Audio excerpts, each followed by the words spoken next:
Assalamualaikum semuanya. Waalaikumsalam warahmatullahi. Selamat siang semuanya. Hari ini kita masuk di pelajaran desain media interaktif. Sebelum saya mulai, saya nanya dulu, kira-kira ada yang nggak hadir? Bisa lihat teman-teman ini. Nggak ada Pak. Hadir semua. Hadir semua, Pak. Kita mulai dulu aja di tahap awal perancangan desain media interaktif. Apa itu desain media interaktif? Ada itu nggak desain media interaktif? Nggak tahu Pak. Ada yang tahu sebenarnya? Aku. Apa itu?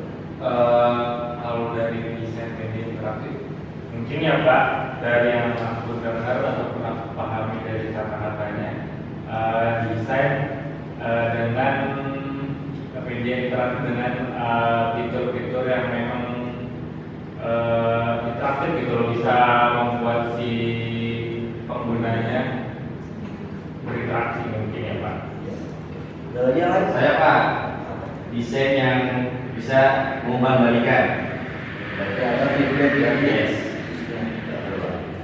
Jadi apa itu desain media interaktif? Jawabannya udah bagus tadi sebenarnya, cuman saya akan lebih menjelaskan lagi sedikit. Pertama dari segi desainnya dulu. Desain media interaktif mengacu pada pembuatan elemen visual yang menarik, estetis, dan terstruktur dengan baik. Aspek yang perlu diperhatikan untuk prinsip desain yaitu ada dulu 3-4, yaitu keseimbangan, kontras, kesatuan, dan hierarki visual. Prinsip desainnya itu ada 3 aja. Dan juga yang kedua itu ada yang bisa mendukung penyampaian pesan secara efektif. Jadi dari desain dulu, sebelum kalian membuat media interaktif itu kalian harus membuat desainnya dulu. Dan desain itu nggak bisa ngasal. Karena kalau ngasal itu nantinya buat pengguna itu nggak menarik, jadi mereka nggak akan membuka media kalian. Nah, jadi cara buat bikin desain yang menarik biar visualnya bagus itu prinsipnya harus diperhatikan dulu antara keseimbangan, kontras, kesatuan, dan hierarki, dan juga menggunakan elemen-elemen atau aset-aset grafis yang mendukung. Selanjutnya dari segi interaktifnya, dari segi interaktifnya sendiri, selain aspek visual, desain media interaktif juga menitik beratkan pada pengalaman pengguna atau user experience melalui antarmuka yang responsif dan mudah digunakan. Interaksi pengguna yang memungkinkan partisipasi aktif seperti klik, swipe, dan input data. Jadi dari segi interaktifnya itu yang dimaksud ada di desain itu. Selain kita membuat desain biasa, kan desain biasanya produknya seperti poster, banner, atau baliho-baliho di jalan itu. Itu kan cuma nggak ada apa yang ada feedbacknya gitu. Kita cuma bisa melihat doang. Nah jadi desain itu di sini kita buat jadi interaktif biar yang lihat juga pengguna juga bisa rasain si desain kita. Jadi ada rasa waktu memakai si media ini, ada feedbacknya kayak kita klik ini ntar keluarnya beda lagi, klik ini beda lagi keluarnya. Jadi ada informasinya tuh kita pakai secara menarik dan terstruktur. Selanjutnya tujuan dari desain media interaktif. Ada apa? Yang pertama itu berinteraksi langsung, kedua mendapatkan informasi secara visual, ketiga menyampaikan informasi secara efektif, dan keempat itu mempermudah navigasi. Jadi kurang lebih di sini itu sama tujuannya, biar dari si media itu di sini itu ada feedbacknya dari si pengguna ke medianya sendiri. Jadi ada rasa kepemilikan gitu. Dan selain itu kita juga harus membuatnya secara visual itu lebih bagus dan menarik. Karena tujuannya biar informasinya itu sampai ke penggunanya dengan jelas, bukan cuma interaktifnya aja dan cuma ngasih feedback doang, tapi desainnya jelek, tapi desainnya juga harus bagus. Jadi dua-duanya itu harus seimbang gitu, antara desain dan juga si feedback buat penggunanya. Next, software yang bisa digunakan untuk membuat desain media interaktif. Yang pertama dari desain itu ada Adobe Photoshop dan Adobe Illustrator. Di sini ada yang pernah menggunakan. Kenapa? Ada yang tahu bedanya Adobe Illustrator sama Adobe Photoshop? Saya Pak. Ya boleh coba. Perbedaan antara Photoshop dan Illustrator itu, kalau Photoshop biasanya digunakan untuk ngedit foto-foto atau gambar, sedangkan Illustrator itu digunakan untuk membuat ilustrasi seperti gambar 2 dimensi atau 3 dimensi misalnya. Bagus sekali jawabannya. Betul seperti itu tadi. Iya. Nah, apa yang dia bicarakan, jadi Adobe Illustrator dan Photoshop itu sebenarnya sama-sama aplikasi buat desain. Cuman ada perbedaannya. Jadi kalau Photoshop itu lebih fokus di foto atau bitmap. Sementara kalau Illustrator itu ke raster. Gitu. Selanjutnya dari desain itu yang udah kalian buat di entah Illustrator atau Photoshop bisa kalian ubah jadi media interaktif itu di dua software ini. Itu ada Animate dan Adobe dan Active Storyline. Ada itu kedua aplikasi itu software yang sebelumnya. Tidak tahu.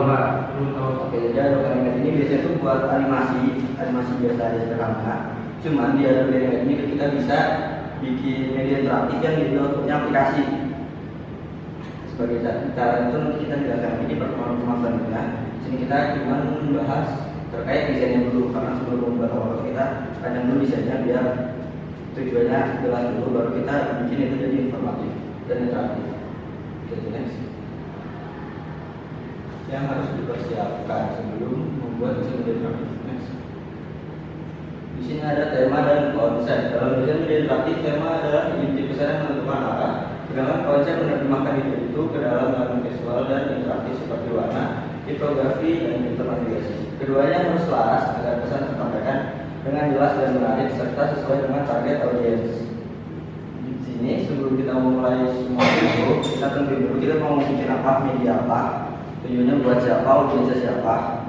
Udah dapat itunya, kita tentuin konsepnya mau kayak gimana. Karena nggak mungkin kita misalkan tujuannya ke anak SMA atau ke anak SMK.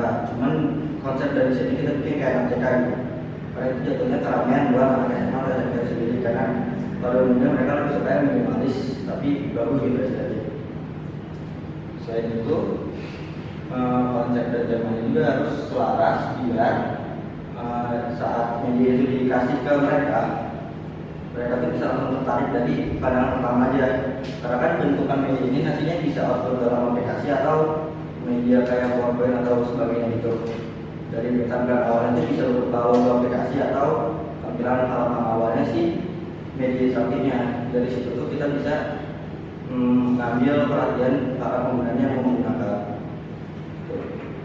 Jadi selanjutnya aset desain. Aset desain mencakup semua elemen visual dan multimedia yang digunakan untuk mendukung kesan dalam media interaktif. Aset ini meliputi gambar, ilustrasi, icon, video, dan audio yang harus dipilih dengan kualitas tinggi dan konsisten dengan tema serta konsep. Pemilihan aset yang tepat sangat berpengaruh dalam penyampaian informasi. Jadi yang dimaksud dengan aset desain di sini, sebelum habis kita dapat konsep dan temanya, kita cari dulu nih desainnya kira-kira mau kayak gimana. Apa aja icon yang mau digunakan. Kayak misalkan tombol back, kita bisa pakai icon tanah ke sebelah kanan atau bisa dibuat back. Terus untuk tampilan home atau beranda kita bisa pakai icon rumah.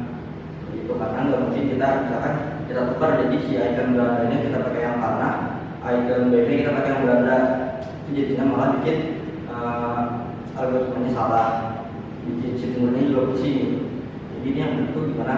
Mereka nggak mungkin harus tembak-tembak si medianya itu kayak gimana cara penggunaannya dari icon-icon dan lain-lain.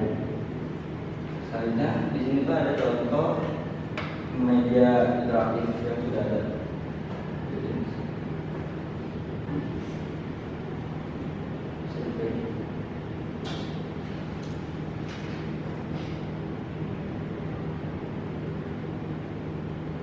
Ini ada tampilan awalnya.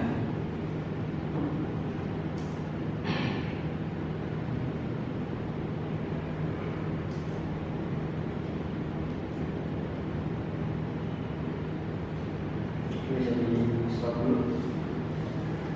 Nah dari sini kalian bisa tahu deh kira-kira ini tuh ditunjukkannya medianya buat siapa, target audience. Anak-anak. Tuh jadi di sini kalian juga udah bisa melihat dari desainnya aja. Sebenarnya dari desain awal bisa lihat ke awal juga. Nah dari sini tuh kalian juga udah bisa nebak sebenarnya ini tuh buat siapa yang ditujukan untuk apa. Dan itu contoh penggunaan aset desain yang bagus. Juga tema dan konsepnya diperhatikan benar-benar gitu. Jadi dari awal ini aja bisa menarik perhatian anak-anak karena banyak warna di situ dan juga icon-iconnya itu lebih hidup gitu. Kayak hampir ke arah tinggi. Jadi di situ dia bisa menarik penggunanya. Apalagi anak-anak sekarang sukanya berwarna colorful biasanya gitu kan. Mungkin segitu aja untuk materi kita di pertemuan kali ini. Jadi ada yang bisa bikin kesimpulannya tentang materi tadi. Jadi tema, konsep, software, dan apa itu desain media interaktif. Atau mau saya aja? Atau saya aja. Jadi kesimpulannya itu desain media interaktif itu sebelum kita membuat jadi tabel rancangan, desain media interaktif itu harus dilihat dulu dari aspek tema dan konsepnya, dan tujuannya itu kita mau bikin buat siapa. Habis itu kita bisa gunain software-software yang memang mendukung gitu. Software-software itu digunakan untuk membuat aset-aset desainnya. Jadi setelah itu kita bisa menggunakan desain-desain itu jadi media interaktif di software yang lainnya yang tadi ada atau pada lain. Kurang lebih seperti itu.